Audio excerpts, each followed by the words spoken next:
नमस्कार शेतकरी मित्रांनो, बंधूंनो. आज 14 जुलै 2026. मित्रांनो, जूनचा संपूर्ण महिना गेला. जुलै अर्धा चाललाय. या पार्श्वभूमीवर माझ्या मराठवाड्यामधल्या शेतीची काय अवस्था आहे. शेती कधी आसमानी तर कधी सुलतानी संकटाचा सामना करत आहे. मराठवाड्याची माती मित्रांनो, काळी कसदार भुसभुशीत शेतजमीन ही मराठवाड्याला लाभलेलं एक वरदान आहे. या ठिकाणी ऊस, कापूस, केळी, कडधान्ये यासारखी महत्वाची पिकं घेतली जातात. परंतु या भुसभुशीत काळ्या कसदार शेतजमिनीला मित्रांनो दुष्काळाची एक किनार लाभलेली आहे. आज आपण मराठवाड्यातला दुष्काळ किंवा दुष्काळजन्य परिस्थिती समजून घेण्याचा प्रयत्न करू. शेतकरी ईदला मेटाकुटीला आलेला आहे. पावसाची वाट चातका पक्षापेक्षा तो अधिक पाहत आहे. अशा पार्श्वभूमीवर निसर्ग सुद्धा त्याची परीक्षा पाहत आहे. शेतकरी मित्रांनो, स्वतः जवळची असणारी पुंजी लावून जी काही शेती आपला शेतकरी करतो ती आज त्यांच्या जवळची पुंजी संपलेली. या पार्श्वभूमीवर निसर्ग सुद्धा मनावर तितका साथ देत नाही. ही सर्व माहिती आपण आज पाहणार आहोत. मी राजभाऊ उगले, राहणार कोठाळा, तालुका अंबड, जिल्हा जालना. मित्रांनो, समृद्ध अशा मराठवाड्याच्या भूमीची ही ऊस शेती आहे. ऊस करपतोय, त्याचबरोबर शेतकऱ्याचं हृदय सुद्धा मित्रांनो करपत आहे. यासारख्या ऊस शेतीतून मित्रांनो हे पहा, मराठवाड्यातल्या शेतीचं चित्र. हा 8 ते 9 महिन्याचा ऊस आहे. अद्याप त्याची गुडघ्यापेक्षा जास्त वाढ झालेली नाही. आणि निसर्गाचं सुलतानी संकट आपल्यावर आहे, आसमानी संकट आहे. सुलतानी बरोबर आसमानी संकटाचा सामना सुद्धा इथला शेतकरी हा करत आहे. मित्रांनो, या सर्व पार्श्वभूमीवर मराठवाड्यातली शेती कशी बंजर झालेली हे तुम्ही पाहू शकता. अतिशय वाईट अवस्था. शेकडो हेक्टर, लाखो हेक्टर जमीन पेरणी विना बाकी आहे. हे तुम्ही पाहू शकता. या सर्व पार्श्वभूमीवर ज्यांनी पेरलंय तो शेतकरी त्याला तुटपुंज सिंचन देण्याचा प्रयत्न करत आहे. आणि या सिंचनावर पिकं जगवण्याची तो आतुरतेने पिकं जगवण्याचा केविलवाना प्रयत्न करत आहे. निसर्ग सुद्धा या शेतकऱ्याची परीक्षा पाहतो की काय, अशी अवस्था तयार झालेली आहे. या सर्व पार्श्वभूमीवर मित्रांनो, थोडासा शेतकऱ्यांना 15 जुलै पासून आशेचा किरण दिसत आहे. कुठेतरी बंगालच्या उपसागरामध्ये, उत्तर बंगालच्या उपसागरामध्ये एक लो प्रेशर सिस्टीम डेव्हलप झालेली आहे. आणि त्या लो प्रेशर सिस्टीममुळे मराठवाड्यातल्या बळीराजाच्या आशा पल्लवित झाल्या आहेत. मराठवाड्यात आता पाऊस येईल, माझं पीक जगेल, माझं पीक तरेल, या आशेवर तो आहे. अशाच याच्या मित्रांनो ही 15 तारखेची इमेज आहे. मित्रांनो, 15 तारखेपासून निश्चित बंगालच्या उपसागरामुळे काही अंशी शेतकऱ्यांच्या मनात आशा पल्लवित झालेल्या आहेत. या संपूर्ण घाटावर पावसाची ऍक्टिव्हिटीज 15 तारखेपासून सुरू होत आहे.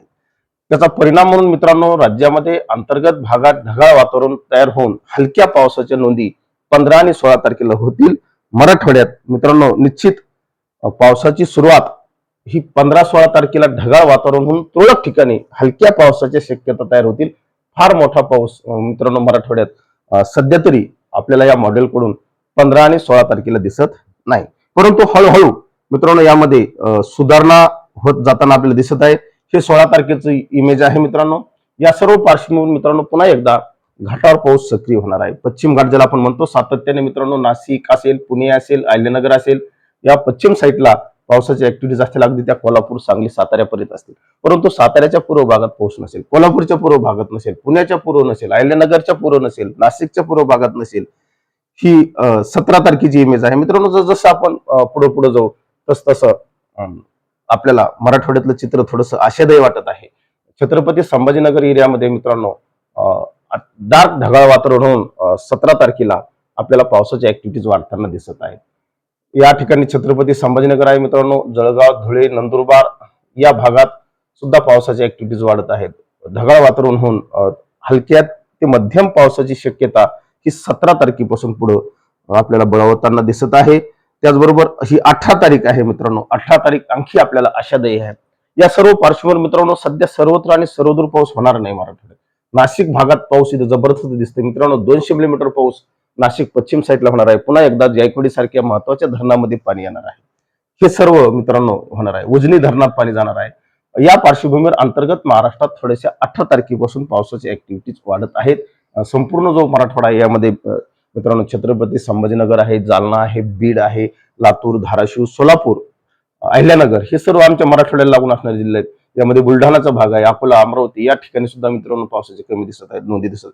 आणि 18 तारखेला मित्रांनो चंद्रपूर, भंडारा, गोंदिया, पूर्व विदर्भात पावसाच्या ऍक्टिव्हिटीज वाढत आहेत. जवळपास या ठिकाणी मित्रांनो 100 ते 150 मिलीमीटर पेक्षा जास्त पाऊस पडणार आहे. या ठिकाणी 200 मिलीमीटर पाऊस पडणार आहे. आणि मराठवाड्याच्या अंतर्गत भागात मित्रांनो 10 ते 30 मिलीमीटर पर्यंत पावसाच्या शक्यता या तयार होताना आपल्याला दिसत आहेत.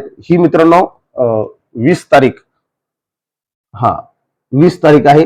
20 तारखेचं चित्र थोडस आपल्याला अधिक आशादायी वाटत आहे. निश्चित 20 तारखेपासून आणखी याच्यात हळूहळू वाढ होताना दिसत आहे. मित्रांनो या ठिकाणी नाशिक पश्चिम मध्ये 250 मिलीमीटर पाऊस दाखवलेला, 250 ते 300 मिलीमीटर पाऊस पडणार आहे. या पुन्हा मित्रांनो या पार्श्वभूमीवर नाशिक असेल, अकोला असेल, अकोले असेल या भागात पावसाच्या ऍक्टिव्हिटीज वाढणार आहेत. घाटाळ पावसाच्या ऍक्टिव्हिटीज वाढणार आहे पुणे जिल्ह्यामध्ये. त्यामुळे पूर्व उत्तरावरील धरणामध्ये निश्चित जलसाठा तयार होणार आहे. कारण आपण सातत्याने सांगितले जेव्हा जेव्हा बंगालच्या उपसागरात लो प्रेशर सिस्टीम तयार होते तेव्हा मोठ्या प्रमाणावर जोरदार वारे या सिस्टीमकडे खेचले जातात आणि त्यामुळे घाटावर जबरदस्त बाष्पाची टक्कर होऊन घाटावर पाऊस पडतो. त्याचा परिणाम म्हणून अंतर्गत महाराष्ट्रात मित्रांनो हलक्या ते मध्यम पावसाच्या सरी होणार आहेत. आणि मेटाकुटीला आलेल्या शेतकऱ्यांच्या पिकांची जी हानी होणार आहे ती काही अंशी टळण्याची आशा तयार झालेली आहे. मित्रांनो या निसर्गाकडून आपण निश्चित अपेक्षा ठेवूया आणि येणाऱ्या 15-16 तारखेपासून यामध्ये अधिक वाढ होत जाऊया. आणि नुसतेच पिकांना बाल्य अवस्थेमध्ये सध्या पिकं आहेत या पिकांना जीवनदान मिळावं एवढीच अपेक्षा आपण या निसर्गाकडे करूया. ईश्वरचरणी प्रार्थना करूया. सध्या पंढरीच्या पांडुरंगाची मोठी यात्रा चालू आहे. या सर्व पार्श्वभूमीवर मित्रांनो अगदी सोलापूर जिल्ह्यातला बहुतांश भाग जवळपास संपूर्ण सोलापूर जिल्हा हा पावसाविना आहे. लातूर, धाराशिव जिल्ह्याकडे तर आणखी तीव्रता त्याची जास्त आहे.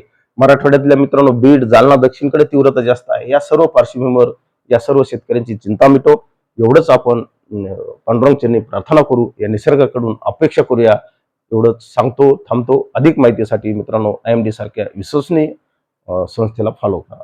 धन्यवाद. जय हिंद, जय महाराष्ट्र.